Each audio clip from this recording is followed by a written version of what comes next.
good day everyone. So this will be our first video lecture for this semester.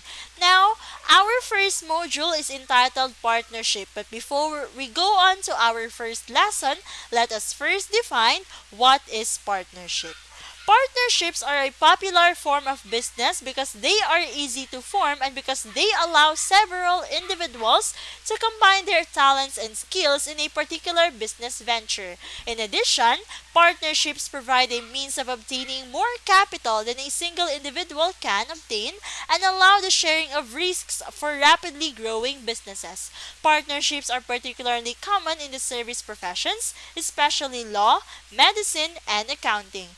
These professions have generally not adopted the corporate form of business because their long-standing tradition of close professional association with clients and the total commitment of the professional's business and personal assets to the propriety of the advice and service given to clients. So actually, partnership is very popular nowadays. It's because it allows us to form a business even though we lack capital or even though we don't have the exact talents or skills that is needed for business, but we can form partnership with another person in order for us to start our business. Now, partnership is not only limited to business because there could also be partnership which exercises service professions just like law, medicine, and accounting. Now, in this module, you are going to learn the accounting treatment of the following. So, for our lesson 1, we will discuss the partnership formation, lesson 2, partnership operations, lesson 3, partnership dissolutions, and lesson 4, partnership liquidation. Now, for this video, we will tackle lesson 1, partnership formation.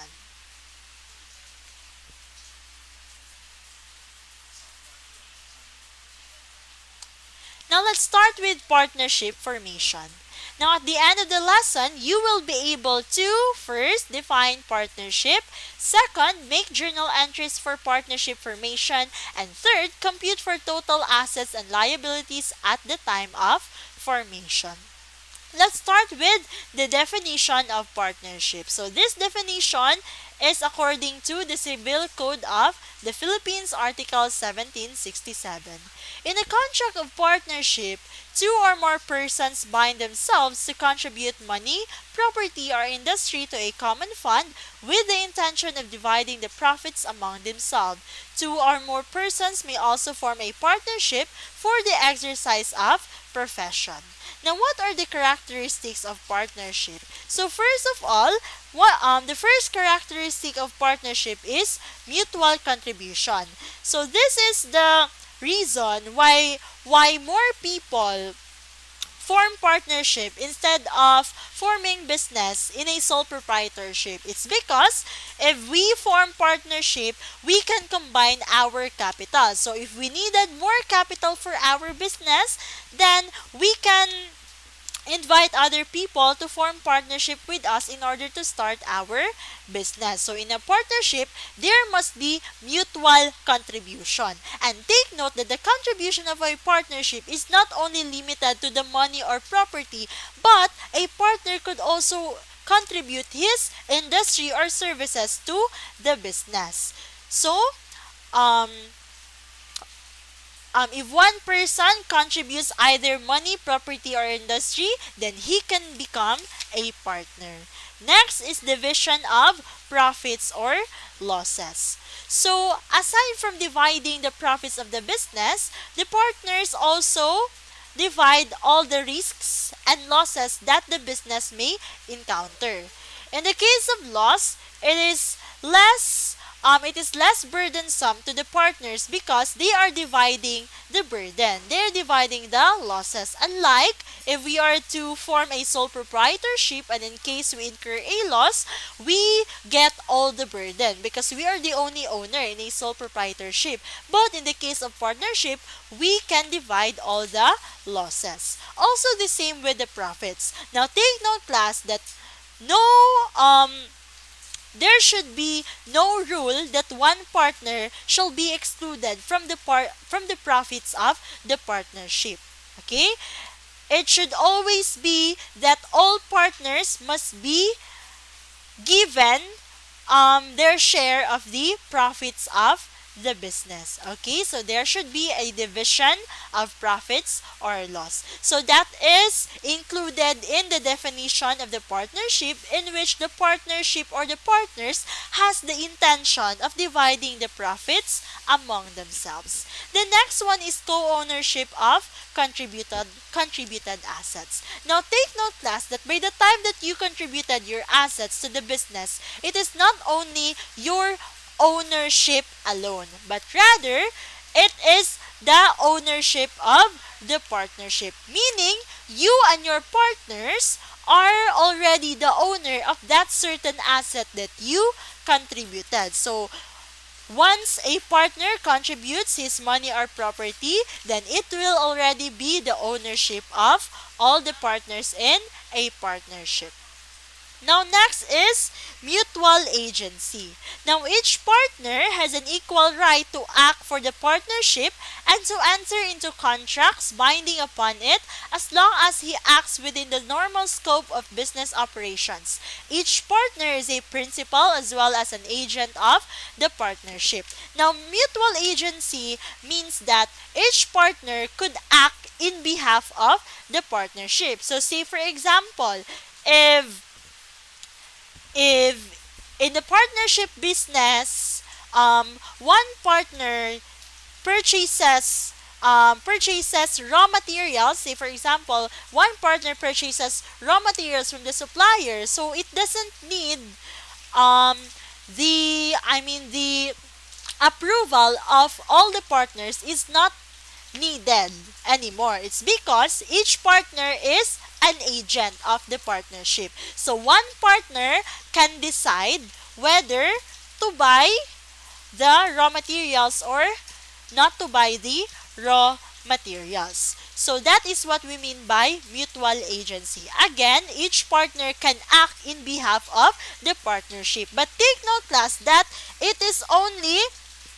allowed if the partner acts within the scope of business operations. So only those within the scope of business operations. So those already beyond the scope of business operations, then there needs to be approval of all the partners for a transaction to be approved. Now next is limited life. Now the actually, this is one of the disadvantage of partnership. It's because any change in the agreement of partners terminates the partnership contract. So let's say for example, if you form a partnership and then you are three partners in a partnership, and then one partner decides to withdraw the partnership. So by the time that that partner withdraws from the partnership, then that is already the end of your partnership contract. But it doesn't mean, class, that you need to really end your business. It's just that the contract in which the three of you has signed, it will end by the time one partner withdraws. Or not just about withdrawal, but also if one partner dies or if a new partner is admitted to the partnership. So say for example, A and B are partners. Now later on, they admitted C to the partnership. So by the time C is admitted to the partnership of A and B is already terminated because there comes C and they need to make a new contract for the partnership. So that is why partnership has a limited life, because any change in the ownership, whether there is an addition to the partners or there is a withdrawal from the partnership, a partnership contract ends. Next is unlimited liability. So this is an advantage of a partnership because it has unlimited liability. So actually, this is an advantage to the creditors is because once the partnership cannot anymore pay their obligations, the creditors may run to the personal assets of the partner. So in this case, the creditors are safe because even though the partnership assets cannot anymore pay all the liabilities of the partnership, then the creditors may resort to the personal assets of the partners. Unlike in a corporation. Because in a corporation, once the corporation loses all its assets, then the creditor cannot resort to the personal assets of the shareholders because there is no unlimited liability rule in the case of corporation. Unlike in a partnership, when there is unlimited liability, then again, in case that the partnership loses all its assets, then the creditors may resort to the personal assets of the partners if they are still solvent. Okay? If the partners themselves or personally are still solvent. Next is income taxes. So take note class that partnership is considered as a juridical person. And being a juridical person, a partnership is required to pay income tax. Okay? So the partnership is required to pay income tax before profits are to be divided to each of the partners. So, um, income statement, sales minus cost of goods sold minus expenses equals profit.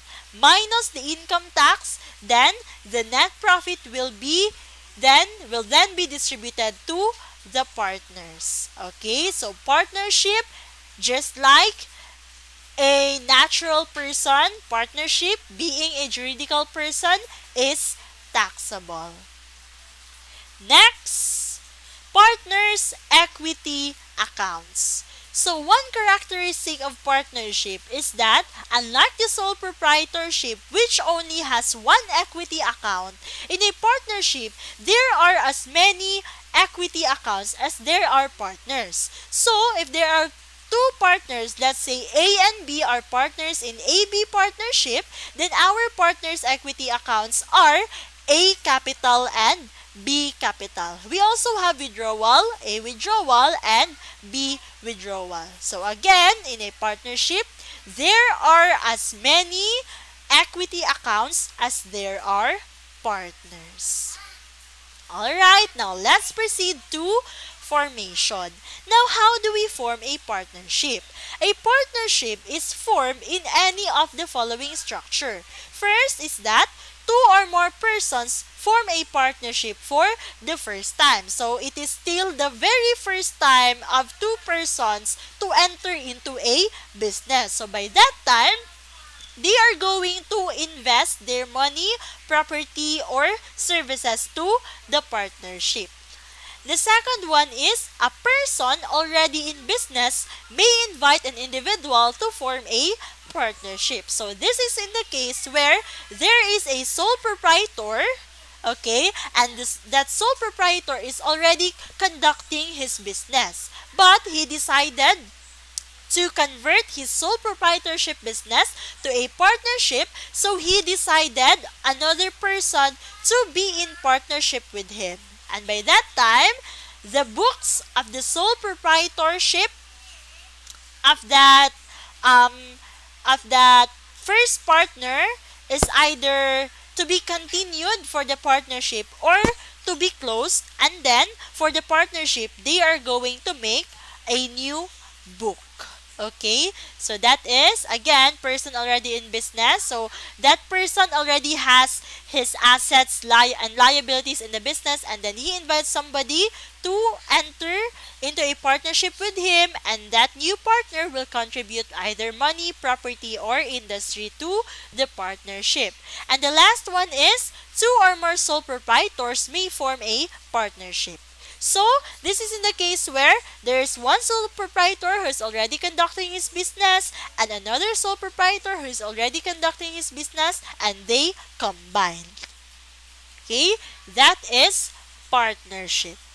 Now, When two or more persons agreed to pool their resources to form a partnership, it is advisable to develop a written partnership agreement. Critical issues include, among others, provisions for the division of profit and losses, the manner how a new partner is admitted, causes for dissolution of a partnership, and how the books of accounts are maintained. So all of this must be included in the partnership agreement. And take note that the partnership agreement um, is advisable, though not required. It is advisable to be written. Okay? Now, that is for the partnership formation. Now, let us first discuss partnership formation for the first time. Okay? So, in a partnership formation for the first time, so it is when two persons who never had a business yet combined to form a partnership. Okay, so for the initial investments, it could be cash investments or non-cash investments. So for the cash investments, initial cash investments in a partnership are recorded in the capital accounts maintained for each partner. So whatever is the amount that is invested by the partners, let's say for example, A invested 100,000 to the partnership, so that would be a debit to cash and credit to A capital for the amount of 100,000 pesos. Okay? So in the case of cash, as is, whatever is the face value of cash, that is what we record in our books of accounts. Now, for the non-cash investments, when property other than cash is invested in a partnership, the non-cash property is recorded at the current fair value of the property at the time of the investment. Theoretically, independent appraisal should be made to determine the fair value. Despite the theoretical soundness of the independent appraisal procedure, the fair value on non-cash asset is determined by agreement of the partners. The amounts involved should be specified in the written partnership agreements. Okay?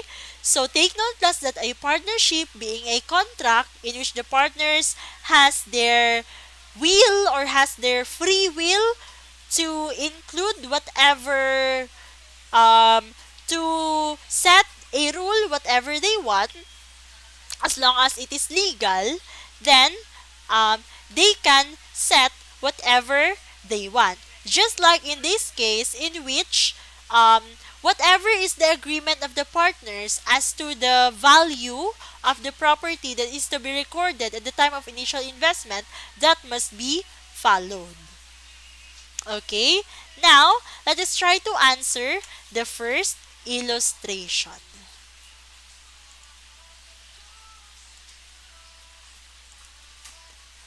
Illustration 1. On May 1, 2019, Jose and Maria formed a partnership and agreed to share profits and losses in the ratio of 3:7 respectively. Jose contributed a computer that cost him 50,000. Maria contributed 200,000 cash. The computer was sold for 55,000 on May 1, 2019, immediately after the formation of the partnership. Now, how are we going to journalize this transaction? So it is simple, just like what we do in the case of sole proprietorship. Okay, so in the books of accounts, okay, let us first write illustration 1. Okay, so in the books of accounts, let us first record the investment of Jose. So if Jose invested a computer that cost him 50,000. So that would be a debit to computer equipment and credit to Jose capital. So how much is the price of the, or how much is the value of the computer equipment that we are going to record in our journal entry? So the value of the computer equipment again is the fair value at the time of the investment. Now, as you can see, class, there are two values that is given in the problem. First is the cost of 50,000 and second is the selling price on May 1 immediately after the formation of the partnership. So what happened here, class, is that Jose invested the computer to the partnership. But later on, still on the day of the partnership agreement, later on May 1, 2019, he then sold his computer. So by that time, his computer was already converted into cash. But that is already after the formation of the partnership. Now, what value are we going to record on the computer equipment? So we have 50,000 and we have 55,000.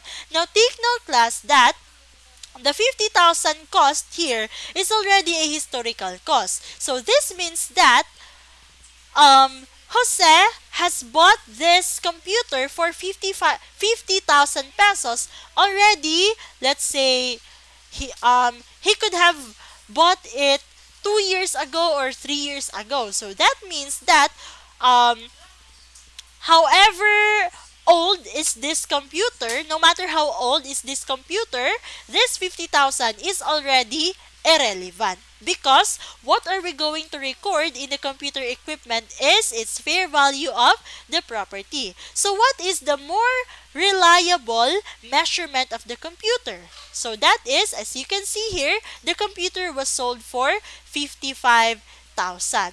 Now, since it was sold for 55,000 on the day when the partnership was formed, then 55,000 is the acceptable fair value of the computer. Okay, so take note of the definition of fair value. If you remember, the definition of fair value is the amount in which a buyer is willing to buy and a seller is willing to sell. Now, since the computer was sold for 55,000, then 55,000 is considered as our fair value. Okay? Now, next is to record the investment of Maria. So, accordingly, Maria invested cash. So, that is for 200,000 pesos. Okay? And as I've said, if that is a cash investment, we record it at its face value. Okay? There's no problem with cash because whatever is the face value of cash, that is the value that is to be recorded. No matter how old is that cash, no matter how, let's say, the cash is already crumpled or the cash was just withdrawn from the ATM in which it looks new, so the face value of the cash would not change. Okay, that is still the same. Okay, so debit to cash and credit to Maria Capital of 200,000. So this is as easy as pie. This is how we record the formation of partnership if there are two partners who form partnership for the first time. So it is just like recording a journal entry upon investment. It is just like in a sole proprietorship, but the difference is that there are two capital accounts. Okay, that is for the formation of two partners for the first time. Now let's proceed to the next. Sole proprietor and another individual form a partnership. An individual who has no business of his own may join another individual who is already operating his own business.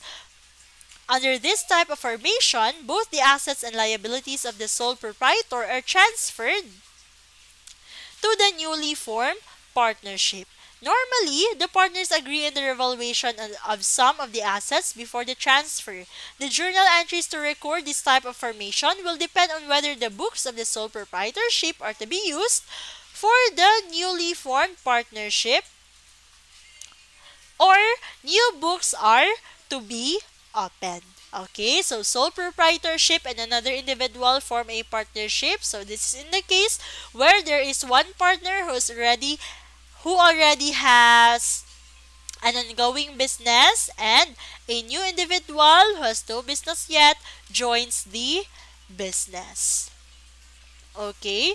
Now, there are times that the partners agree on revaluating their assets. So, that is why that in this case, we are to make an adjustment as to the revaluation of some assets.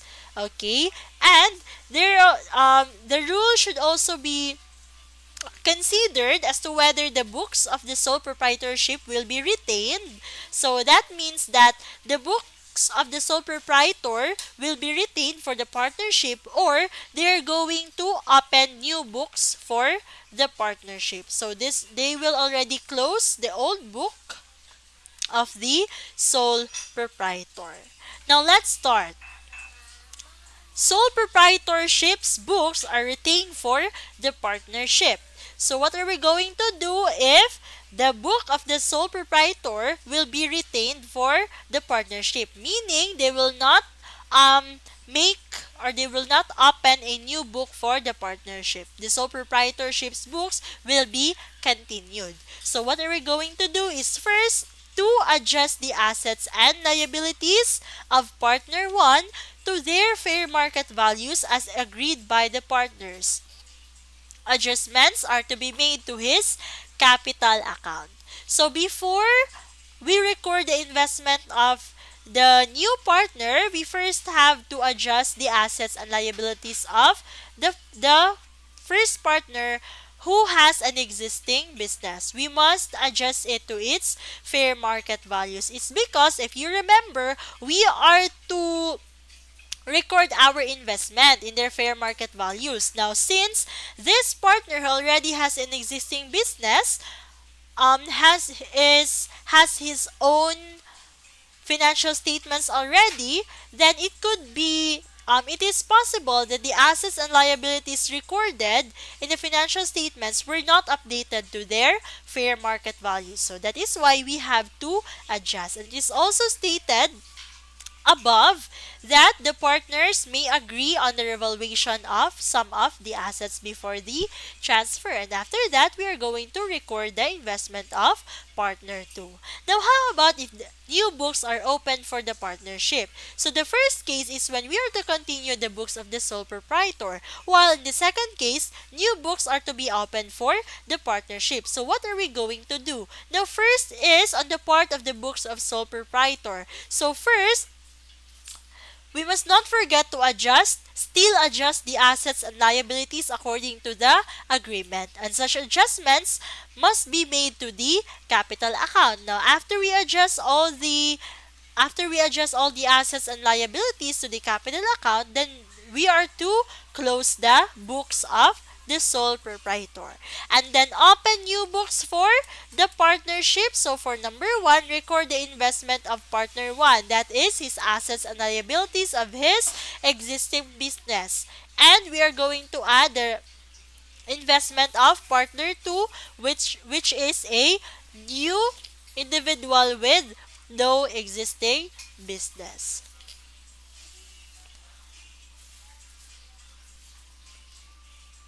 Now let us start. Let us answer.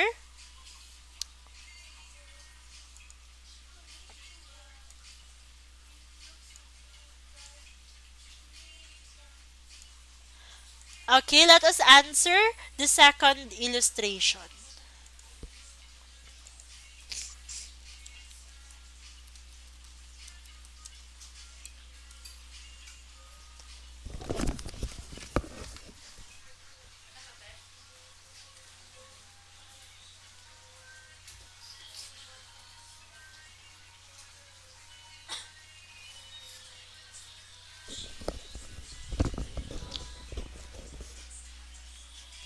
Second illustration.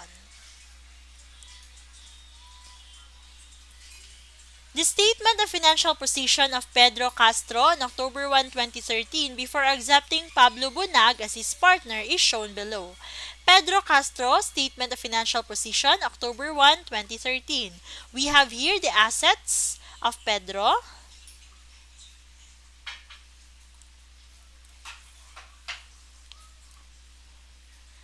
and the liabilities and equity of Pedro Castro, who is a sole proprietor. Well, Pablo Bonag is an individual, so he is going to invest whatever is agreed in the partnership. Now, Pablo Bonag offers to invest cash to give him a capital credit equal to one half of Pedro Castro's capital after giving effect to the adjustment of the items below. Pedro Castro accepts the offer. So here is the adjustment that is to be made. Number 1, the merchandise is to be valued at 7,400. The accounts receivable is estimated to be 95% realizable. Interest accrued in the notes receivable enumerated below is to be reflected. 1,000, 6% dated July 1, 2010 and 2,000, 6% dated August 1, 2010. Interest accrued at 5% annually from April 1, 2010 on the notes payable is to be recorded. The furniture and fixtures is to be valued at 4,600. Office supplies on hand which have been charged to expense in the past amounted to 400. These are still to be used by the partnership. Case number 1, the books of Pedro will be retained by the partnership, and case number 2, a new set of books will be used. Okay, now let us try to answer, and let us first answer case number 1. Now take note that in case number 1, the books of Pedro will be retained by the partnership. Now please take note of the procedures in case we are to retain the books of the sole proprietor. Now take note, first we have to adjust the assets and liabilities, and second, to record the investment of the new partner. Now let us start. Let us start with the adjustments.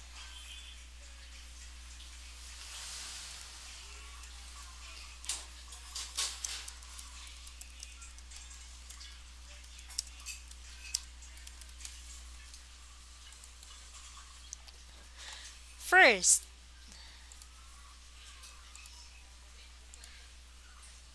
the merchandise is to be valued at 7,400.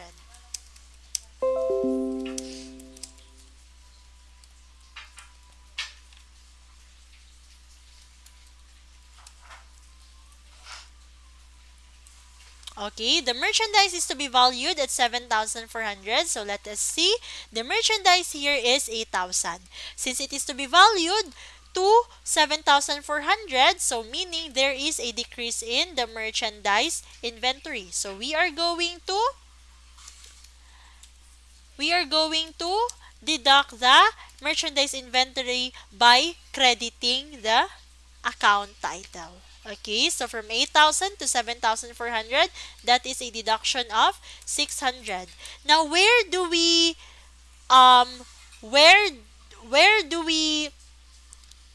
apply the effect of the decrease of merchandise inventory? So actually, class, if there is a decrease of merchandise inventory, that is treated as a loss on write-down of merchandise inventory. But since loss on write-down is an expense account, and we have no expense account here, class, because we are already to form a new partnership, and so therefore, instead of debiting it to the loss on inventory write-down, we are going to debit the capital of Pedro Castro. Okay, so that would be a debit to P. Castro capital. So his capital will be deducted by 600 because, of course, there is a loss on the merchandise inventory. Now next, the accounts receivable is estimated to be 95% realizable. Now since the accounts receivable is 95% realizable, this means that there is 5% that is uncollectible. So what are we going to journalize? So normally, the journal entry for this one is uncollectible accounts, or also known as bad debts, debit to bad debts, and credit to allowance for bad debts. Now again, take note, we already have no expense account this time. So instead of bad debts, we are going to debit it to the account of Pedro Castro. So how much is to be recorded as allowance for bad debts. So since it is 95% realizable, so there is 5% that is uncollectible. Okay, let us first compute how much is to be realized. So 24,000 times 95%. So meaning 22,800 is realizable. But take note, class, that our net realizable value here is 23,000. So we only have to add the allowance for bad debts amounting to 200 pesos. Okay? And if we're going to solve it on the other way, so let's say for example, 24,000 multiplied by the 5% uncollectible, so we can get 1,200. Now this 1,200 should already be our allowance for bad debts. But as you can see, we have here a 1,000 allowance for bad debts already, so we only have to add 200 to make it 1,200. Okay?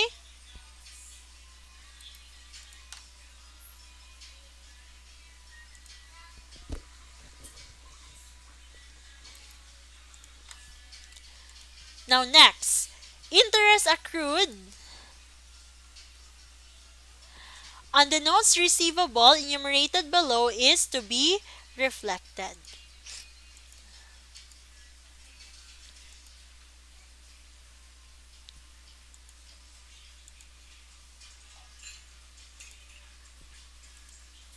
Okay, again, interest accrued on the notes receivable enumerated below is to be reflected. So how much is our interest receivable or accrued interest receivable? So let's start with A.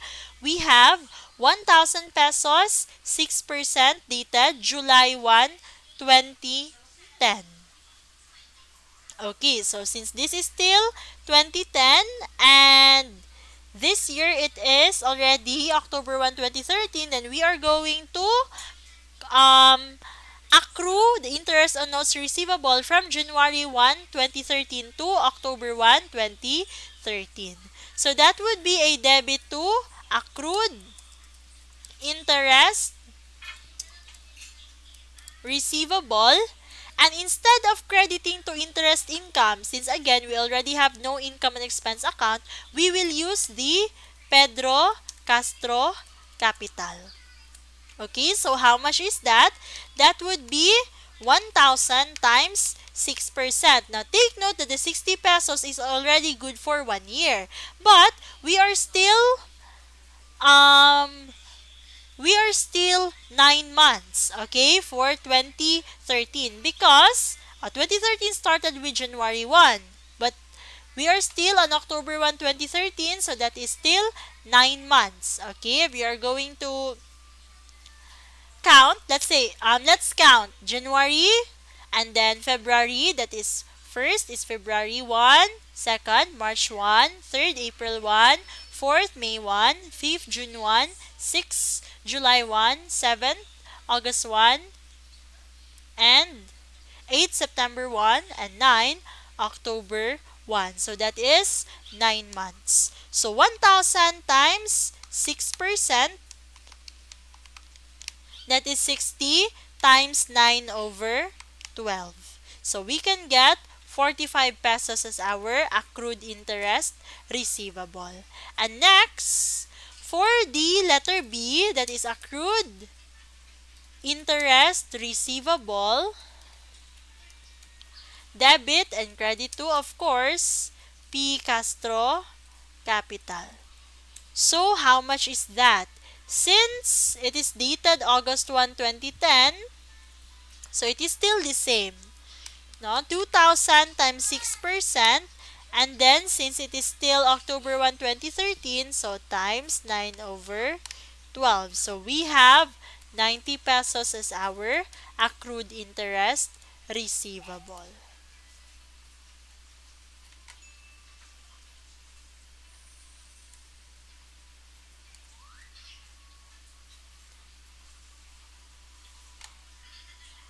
Okay?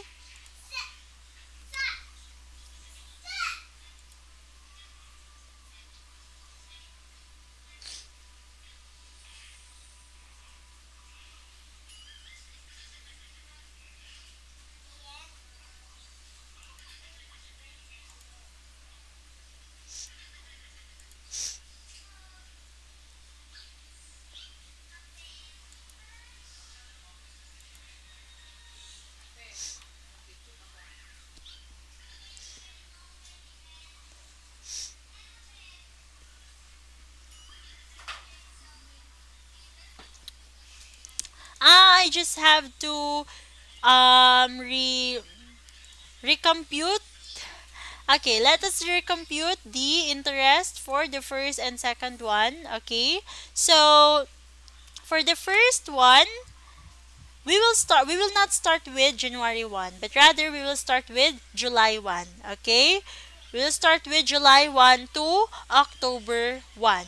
So that would be, again, 100,000, sorry, that is 1,000 multiplied by 6%, and then multiplied by, so since we will start with July, so July and then August 1, September 1, October 1, that is 3 months. So times 3 over 12.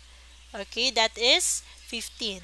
While on the second note, that is 2,000 multiplied by 6%. So how many months? We will start with August 1. So from August 1 and then September 1, first, October 1, second. So that is only 2 months. So we have 20 pesos.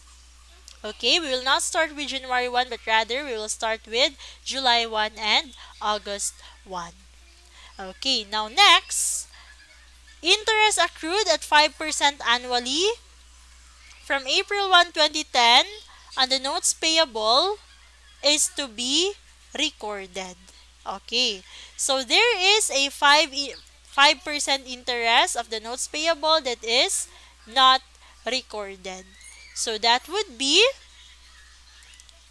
a debit to, mm, since this is notes payable, the first one is notes receivable. So since this is notes payable, so notes payable is credit. So credit accrued interest payable. And of course, what we are going to debit instead of interest expense, that would be Pedro Castro capital. Okay, so how much is the amount of the interest expense, or sorry, interest payable? So that would be 5%. Okay, 5% multiplied by how much is the amount. So as you can see, we have here notes payable of 4,000 pesos. So 5% multiplied by 4,000 and then multiplied by the number of months. We started with April 1, so count 1 from May. So May 1, June 1, July 1, August 1, September 1, and October 1, that is 6 over 12. And we have 100 pesos as our interest payable. Now next, we have the furniture and fixtures is to be valued at 4,600. Now let us see, class. The furniture and fixtures, how much is the value of the furnitures and fixtures? That is 5,400. Now we have to value it at 4,600. So what are we going to do is, since the amount decreased from 5,4 to 4,6, we are just gonna add the accumulated depreciation. So instead of debit depreciation expense, we will use Pedro Castro capital as debit and credit to accumulated depreciation. Okay? So how much is that? From 5,4 to 4,6, so the accumulated depreciation is 800 pesos. Okay. Now next, number 6, office supplies on hand which have been charged to expense in the past amounted to 400. They are still to be used by the partnership. So what the accountant did here is that upon the purchase of the office supplies, the accountant already expends all the amounts. But since there is still office supplies inventory left, okay, debit office supplies inventory, or what we call unused office supplies, okay, debit unused office supplies, because there are still office supplies that were not used and that is part of our asset. So unused office supplies, debit 400. Now since we credited it as an expense, or we credited it as used office supplies before, we have to cancel the used office supplies of 400. Okay? So, in case there is a doubt as to the account title that is used, so maybe you're not used with unused and used, so let's just change it with office supplies inventory. Okay? Office supplies inventory, office supplies inventory, debit, and credit to office supplies expense. But used and unused office supplies are just the same. Okay, debit office supplies inventory and credit to office supplies expense. Okay, so this is our adjusting entries. Okay, so that is very simple, right? It's very simple. It is just like the basic accounting. Okay, it is simpler than our adjusting entry problems in our basic accounting. Now, after we adjust the assets and liabilities of Pedro Castro, we will then record the investment of Mr. Pablo Bunag. So, how much is the investment of Mr. Pablo Bunag? So, accordingly, Pablo Bunag will invest cash to give him a capital credit equal to 1/2 of Pedro Castro's capital. So meaning, before we record the investment of Pablo Bunag, we still have to determine how much is the capital of Pedro Castro. Now let us compute, class, the Pedro Castro capital. Okay. So before, that was, as you can see, that was 31,400 when it was not adjusted yet. But since we have here many adjustments, so what we're going to do is to get the net adjustments. Okay, so for the net adjustments, we will deduct those that are debited and add those that are credited. So let's start with the first one, debit, so deduct. And then, number 2, debit, so deduct. Number 3, credit, so add. Number 4, credit, so add. Number 5, debit, so deduct. Number 6, debit, so deduct. And for number 7, class, this is credit, so add. Okay, I'm sorry, I just have to change this one since we already have no expense account. So this must be Pedro Castro capital. Okay, so how much now is the adjusted capital balance of Pedro Castro? So 31,400 minus 1,265. So just the adjusted capital is 30,135. And then since Pablo Bonag will invest 1/2 of the capital, so we multiply it by 50%. Okay, 3135 times 50%. So therefore, Pedro Bonag will invest 15,067.5.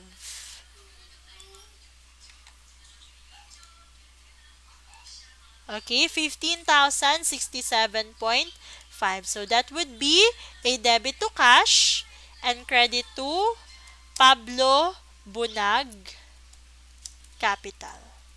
Okay, of 15,067.5.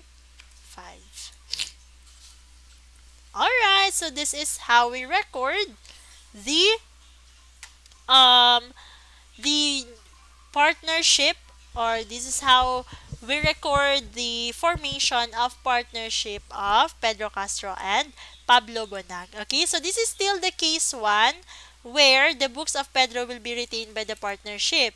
But in case 2, class, a new set of books will be used. So what are we going to do is, let us check our procedures. Okay, for you not to forget, let us go back with our procedures.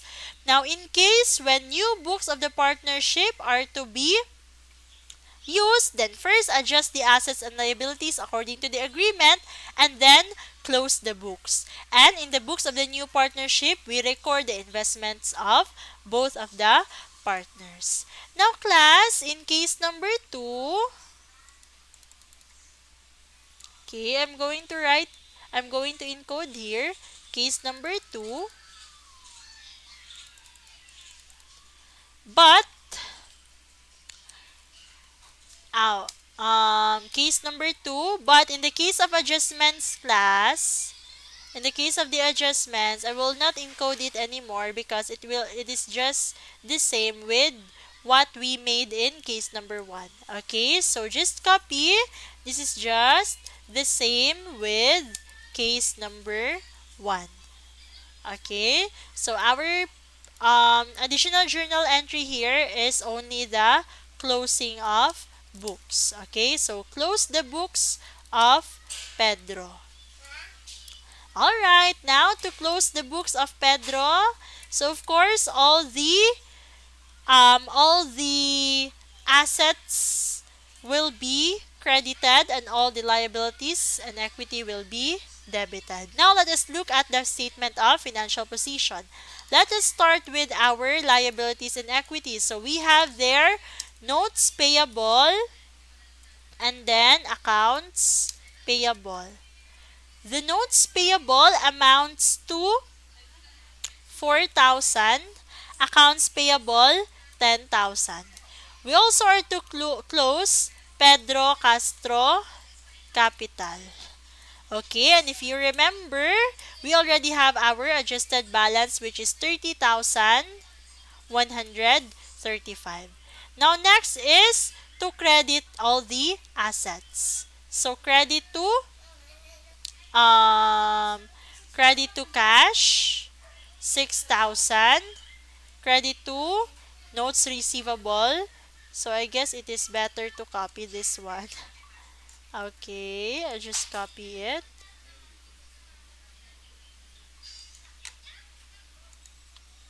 Alright. So, credit to accounts receivable. Credit to accounts receivable. And then, the allowance for bad debts class, since the normal balance is credit, then we have to debit the allowance for bad debts. Okay, I'm going to debit allowance for bad debts. Debit allowance for bad debt. So don't worry about the adjustments. We will just change the amounts later. Okay, we will check what are the adjustments and then we will change the amounts later. Now for the accounts receivable, that is 24,000. Next we have merchandise inventory. Okay, I'll just make a shortcut of the merchandise inventory. Merchandise inventory, and that amounts to 8,000. Next we have furnitures and fixtures, that amounts to 6,000. And lastly we have our accumulated depreciation.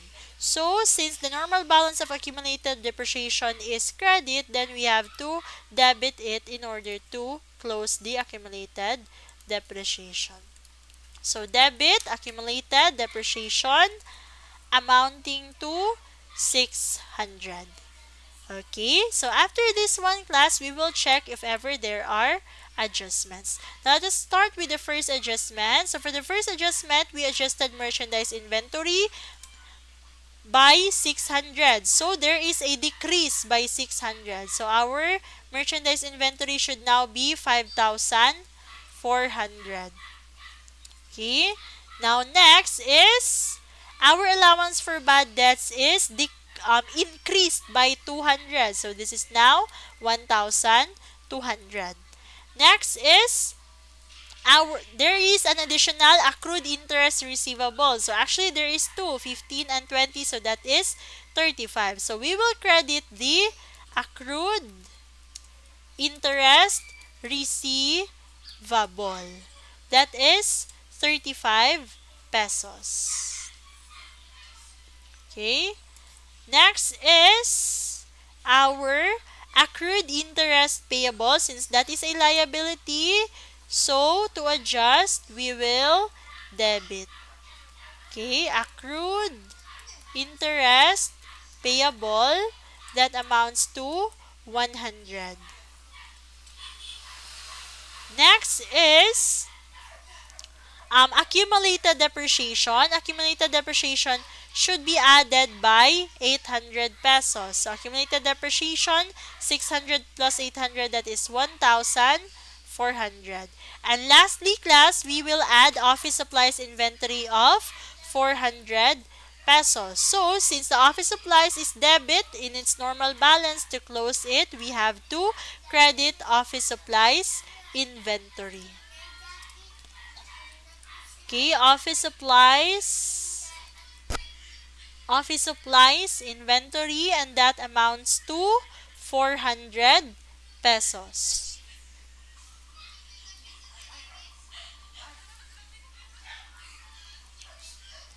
Alright, now these are the closing entries of the book of Pedro.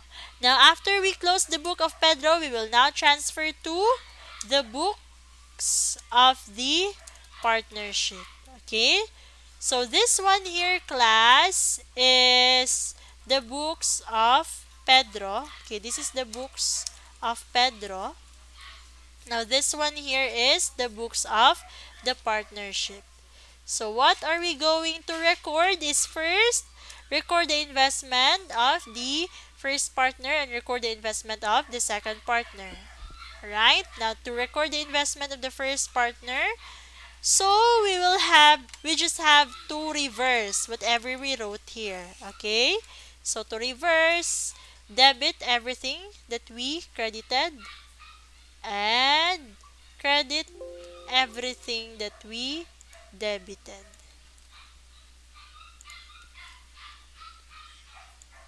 Okay, so this is how we do it. Okay, and for the amount, that is just the same, class. Right, so I'm just gonna copy. Okay, I'm just gonna copy from cash to office supplies inventory and from allowance for bad debts to Pedro Castro Capital.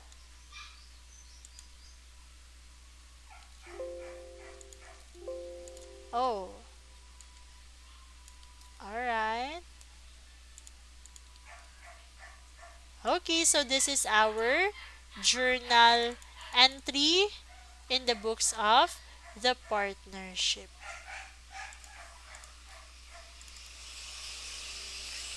Okay, so this is the entry for the investment of Pedro Castro. Okay, I'm going to add here. Record investment of Pedro Castro.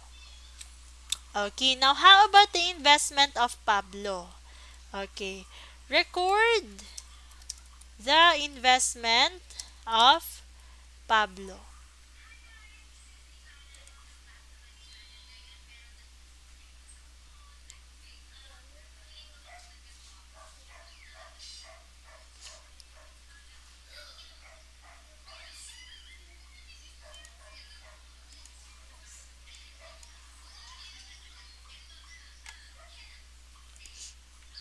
To record the investment of Pablo, so that is simply debit to cash and credit to Pablo Bunag Capital. Alright, so that amounts to 15,067.5. 15,067.5 and 15,067.5. Okay, so this is the opening entry on the books of the partnership.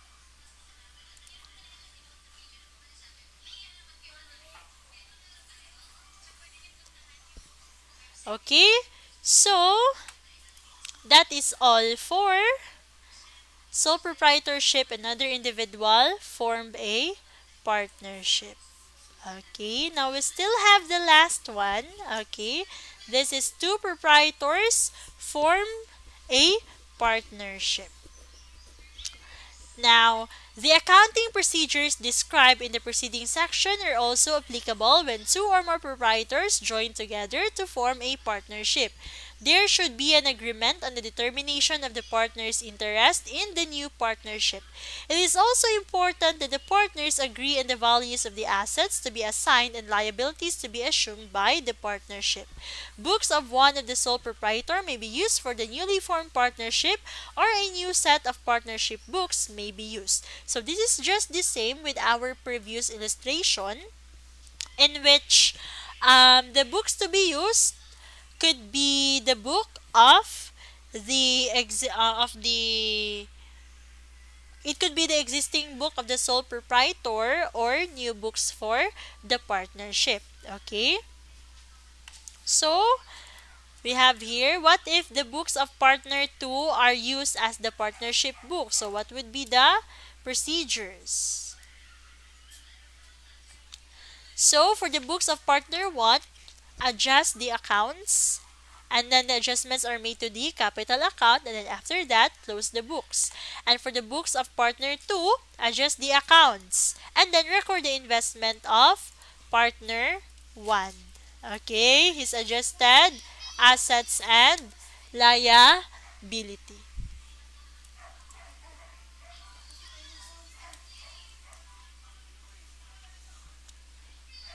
Now next, new partnership books will be used. So if there is a new partnership book that will be used, then we must adjust and close the old books of the partners, and then make a new book for the partnership. So just record the investment of each partner, their assets and liabilities.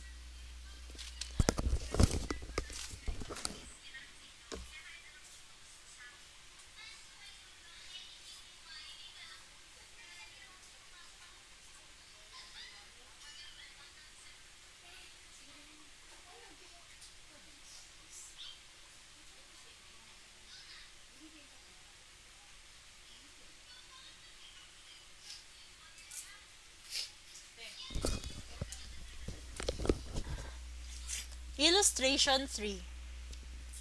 The firm of J. Lagman has been operating for 3 years, during which time profits have been satisfactory, but an additional investment is still needed both to strengthen its position in the market and to increase its profits. In December 2013, Lagman agrees to admit Magno as an equal partner in the firm. So equal partner, this means that they are to contribute equally in the partnership. The statement of financial position of the respective firms are as follows. So we have here Lagman and Magno with their assets. Alright. So I just have to check whether because there are no liabilities in the problem, I'm going to check if there is additional. Alright, so there is an additional data class, so where I will add this one for it to be included. Okay, so I'm going to add data for the liabilities because I forgot to write encode the liabilities. So for the liabilities and equity, we have first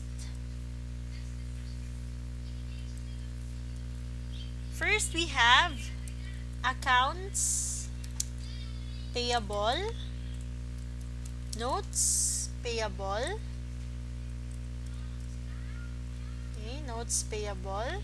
Next, we have J. Lagman capital, and then R. Magno capital, and then the total. So, how much are the amounts? We have 12,000, 5,000, 63,000, and the total is 80,000. And for Magno, we have 6,000, 10,000, 29,000, And the total is 45,000. Additional data. Goodwill of 8,000 is to be valued at 12,000.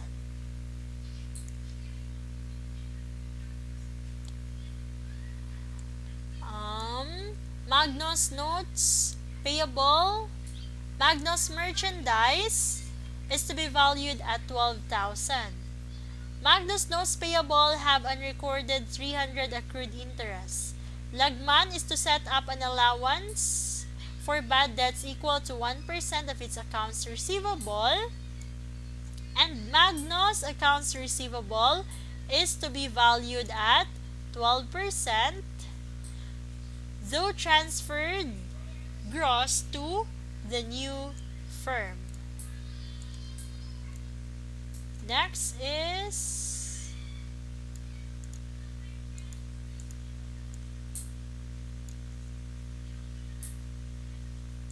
after giving effect to the above provisions, each partner is to withdraw or contribute sufficient capital to give him an investment of 35,000. The books of Lagman is to be retained by the new firm.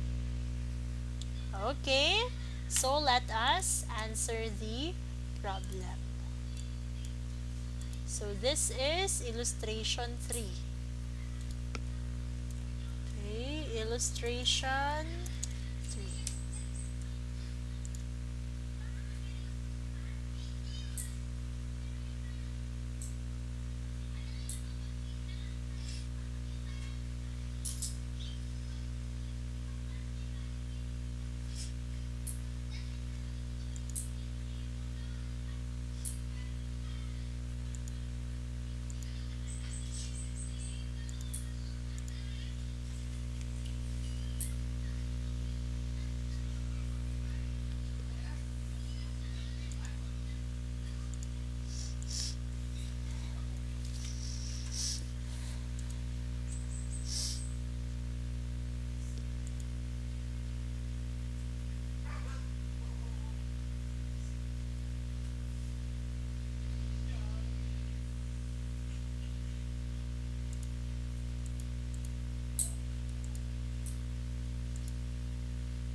Okay, now since the books of Lagman is to be retained by the new firm, so we are to first adjust the books of Magno and then close it, and then after that, we adjust the books of Lagman and then record the investment of Magno in the books of Lagman. Okay, so let us start with our adjustments to Magnos. Okay, so in the book of Magno, we first have to adjust the assets and liabilities. Alright, so first, Magno's merchandise is to be valued at 12,000. Alright, so since the merchandise inventory existing is 15,000 and we are to value it at 12,000, so there is a loss on the part of Magno. So that would be a debit to Magno capital and credit to merchandise inventory. Okay? From 15,000 to 12,000, so that is 3,000 decrease. Next, Magno's notes payable have unrecorded 300 accrued interest. So that is to record an interest expense, but we have to debit the capital of Magno. So debit Magno capital and credit accrued interest payable. Okay, so that is 300 pesos. Alright, now next, there are no any more adjustments to Magno, so it is time to close the books. So to close the books of Magno, again, all the liabilities will be debited as well as the equity account, and the assets are to be credited. So let's start with accounts payable. So debit accounts payable amounting to 6,000 pesos. Next is to debit notes payable amounting to 10,000 pesos. Next is to debit Magno capital at its adjusted amount. Now, since the amount of Magno capital is 29,000, that is 29,000, and then there is an adjustment, so we have to deduct 3,000 and also deduct the 300 pesos.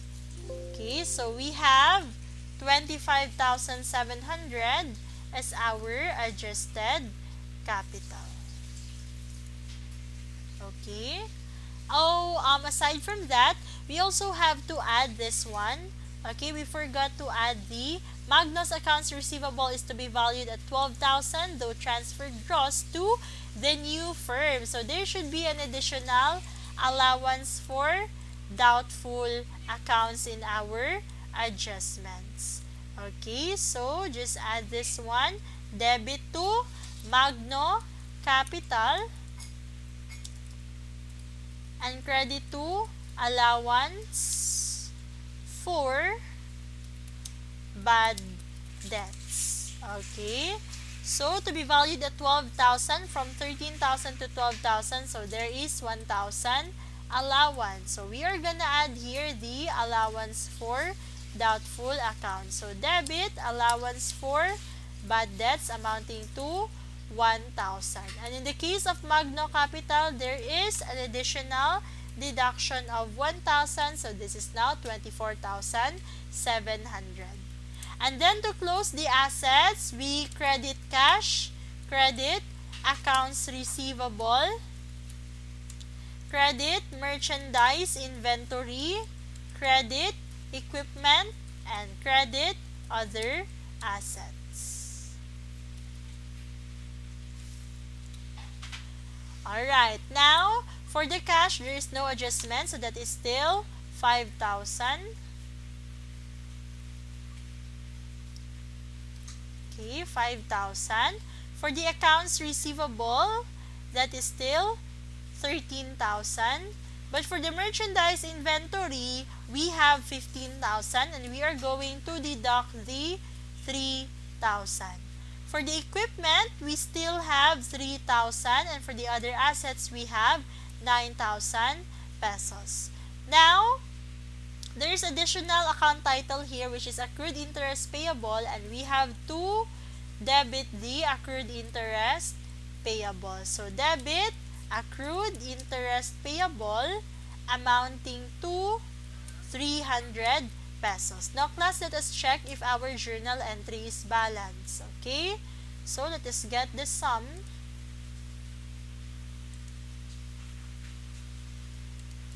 Right, let us get the sum of this one.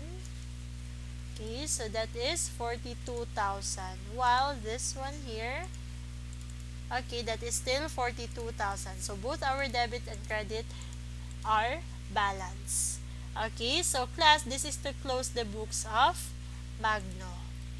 Now after we close the books of Magno, we'll proceed to the books of Lagman. So for the books of Lagman, since books of Lagman are to be retained, we have to adjust the books first. Okay, adjust the assets and liabilities. Now next, let us see what are the adjustments. So first one is,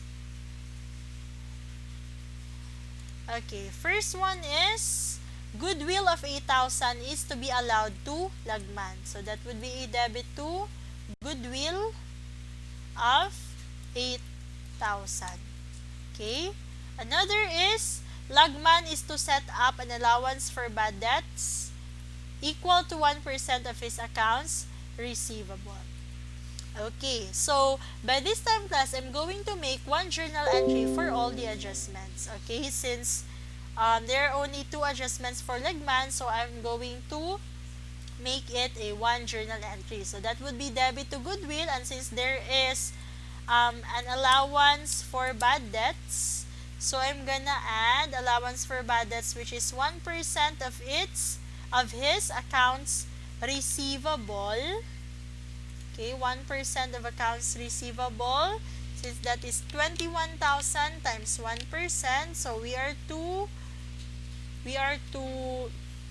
add a 210 pesos allowance for bad debts. Okay, 210 allowance for bad debts. So, how much is to be credited to lagman capital?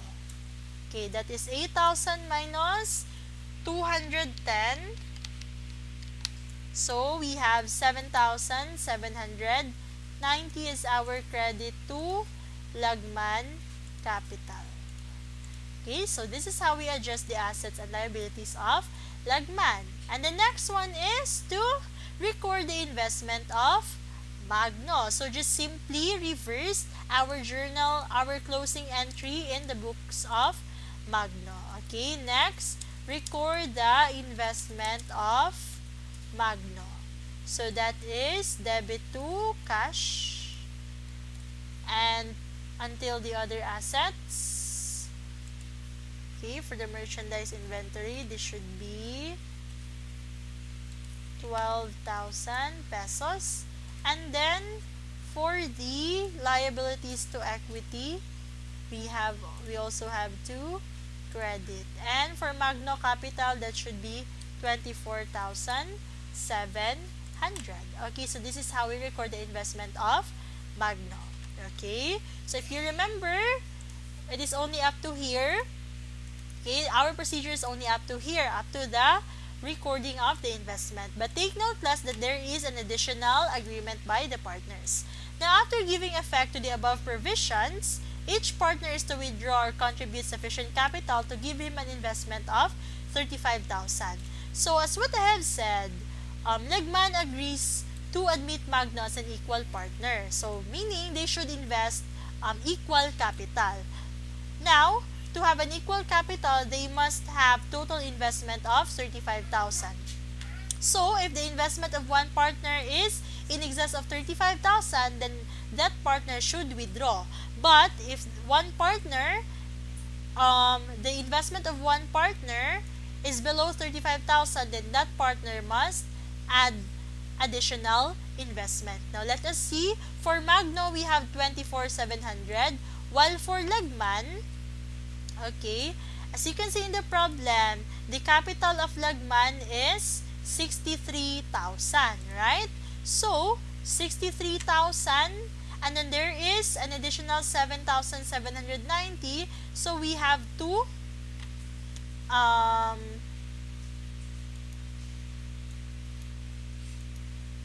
lagman has to withdraw his investment. And in the case of Magno, since his investment is only 24,700, then Magno has to have his additional investment. Okay, so I'm going to make a label additional investment or withdrawal. Now let us start with Magno. So Magno will add additional cash, debit to cash, and credit to Magno Capital. Since we need 35,000 and then deduct the 24,700, so Magno has to add only 10,300. Okay, 10,300. While in the case of Lagman,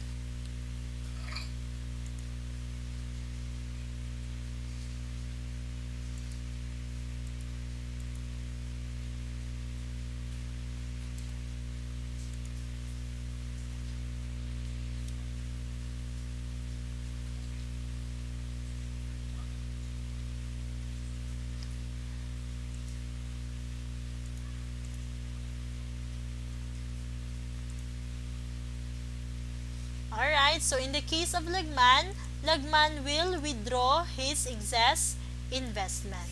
Okay, so that would be a debit to Lagman capital. Alright, now for Lagman, his total investment is now, let us see, Lagman has an investment of 63,000. Okay, here you can see there is 63,000 investment. And there is an adjustment to his capital by 7,790. So 63,000 plus 7,790. So we have 70,790 minus 35,000. So Lagman capital should be or should withdraw an amount of 35,790. So that would be debit to Lagman capital and credit to cash.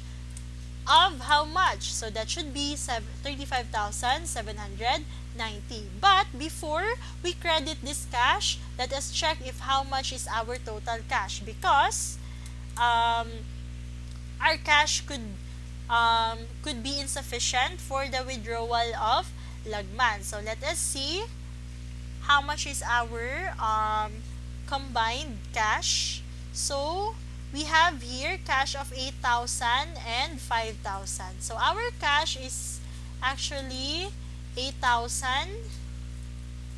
Okay, cash is 8,000 and then there is also 5,000, right? There is 8,000 from Lagman and 5,000 from Magno. And then Magno added an investment of 10,300. So how much is our total cash? 8,000 plus 5,000 plus 10,300. So that is only 23,300. So it is not enough for Lagman to withdraw the 35,790. Our cash is only 23,300. So what are we going to do? So instead of cash, we are going to credit accounts payable, because the partnership is the partnership is indebted to Lagman for the amount of the difference of 35,790 minus 23,300. So the partnership should still pay Lagman 12,490, because again the cash is not enough. So you be careful with this one, because you may not know that the cash is already not enough, and then if you credited here 35,790, then your answer will be wrong. Okay, so that is for the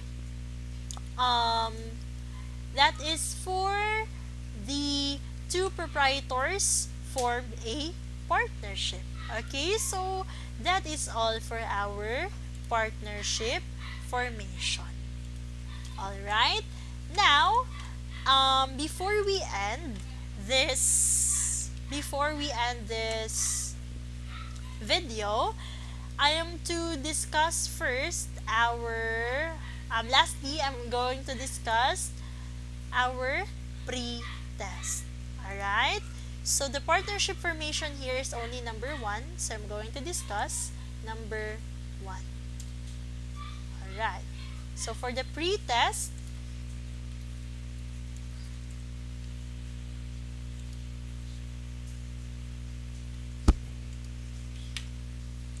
okay, let us answer the pre-test. So in the answer key, the answer for number 1 is letter A. So let us see, how do we get letter A? On January 1, 2014, A, B, and Q are agreed to form a partnership. The following are their assets and liabilities. Okay, we have AB, assets and liabilities, and QR, assets and liabilities. AB decided to pay off his notes payable from his personal assets. Okay? It was also agreed that QR inventories were overstated by 24 and AB machinery was over-depreciated by 20,000. QR is to invest or withdraw cash in order to receive a capital credit that is 20% more than AB's total net investment in the partnership. How much cash will be presented in the partnership statement of financial position? So actually, class, during the pre-test, as I have seen the statistics of the pre-test, only 34 persons got the correct answer out of, I guess, I sorry, not, yes, that is 34 out of 70. Okay, only half of you got the correct answer. So for the block A, only 17 got the correct answer, and for block B also only 17 got the correct answer. Now for those who still not know how to solve this one, then please keep watching. Okay, so how do we start? All right.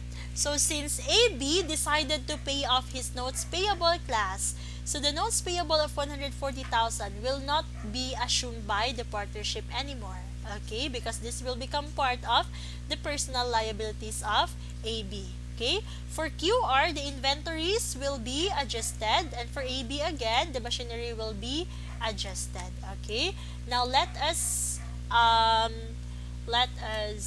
write the names of the partners and as well as their accounts. Now class, we first have to compute how much is their capital in the partnership.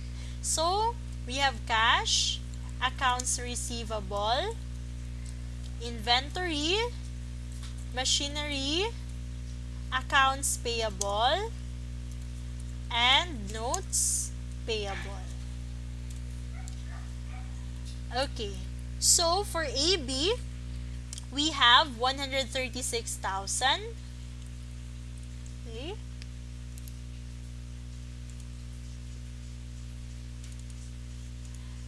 And then accounts receivable 88,000, inventories 304,000, machinery 480,000. For the accounts payable, that is minus 216,000, and notes payable minus 140,000. Okay, so how much is the capital of AB? But before that, let us first consider the adjustments. Accordingly, for AB decided to pay off his notes payable, so there should be no notes payable here. Okay, the notes payable is already 0. And for AB again, the machinery was over-depreciated by 20,000. Now, since it was over-depreciated, this means that the amount of machinery was understated. So, we are going to add 20,000 because it is over-depreciated, and so therefore the amount is understated. Okay? And then compute the total capital of AB, that is 812,000. Now for QR, we have 76,000, 48,000, 364,000, 440,000, 144,000, and 60,000. Now for the adjustments of QR, so there is only one adjustment, which is the inventory. So accordingly, the inventory is overstated by 24,000, so we will deduct minus 24,000 and then compute for the capital of QR. So the capital of QR is 1,108,000, and for AB that is 812,000. Now accordingly, class, QR is to invest or withdraw cash in order to receive a capital credit that is 20% more than AB's total investment. So according to the agreement, the investment of QR must be 20% more than the capital of AB. So therefore, we have to compute the 120% of the capital of AB. So 812,000 times 120% 20%. So this should be the capital credit of QR. So 812,000 multiplied by 1.2. So that should be 974,400 and not 1,108,000. Now to make it 974,400, then we will QR is going to withdraw cash, right?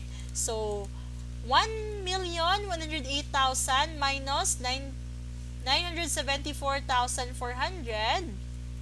1,108 minus 974,400. So this is the cash that is to be withdrawn by QR. Okay, so therefore QR will withdraw cash, right? QR will withdraw cash of 133,600. Okay, I'm going to put here withdrawal. Alright? Now next, since the question is how much cash will be presented in the partnership, then we are to compute how much is the cash. So here, we have cash from AB and from QR. For AB, that is 136,000. And for QR,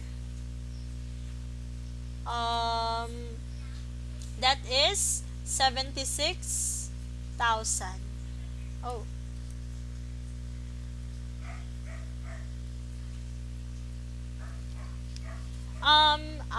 Sorry, this should be deducted. Okay, let's have a correction. This should be deducted plus. So the capital, the capital of QR, unadjusted is 700,000. Okay, so instead of withdraw, QR should invest. Okay, additional investment. Of how much? So that would be the capital credit of QR must be 974,400, but his capital is only 700,000. So QR must add 274,400. So there is additional investment of 274,400. So how much is now the total cash of the partnership? So that is 274,400 plus 136 plus 76,000, and so that is 486,400, and that is letter A. Okay, so for those who got the correct answer, I hope you follow the same solution, and if not, then please study the solution, consider the solution, and correct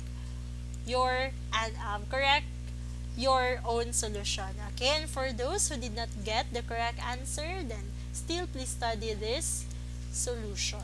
Okay, so actually this solution is not required in any case in a case where you have your own shortcuts or you have your own way of solving this one, then much better. Okay, it is much better to figure it out on your own.